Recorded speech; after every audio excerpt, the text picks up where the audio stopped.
My main objective for my job is to run the ICS, or the Innovation Collaboration Studio, which is a student makerspace. We're currently printing up headbands. So the headbands are for a face shield for a medical professional. Headband will go around the head. There'll be elastic tied to the back of it. It would then allow them to be protected from sneezes or other bodily fluids from getting near their face. How we got involved was engineering. Knew we had the facility, UT College of Engineering, so they reached out to see if we could leverage our capabilities in sort of a group effort.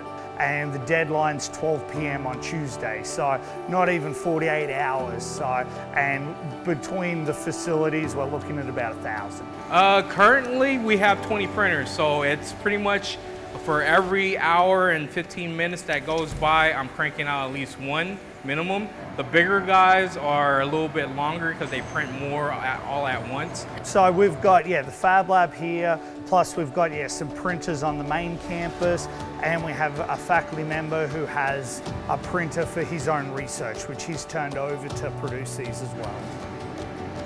There are other students that are involved at home working remotely.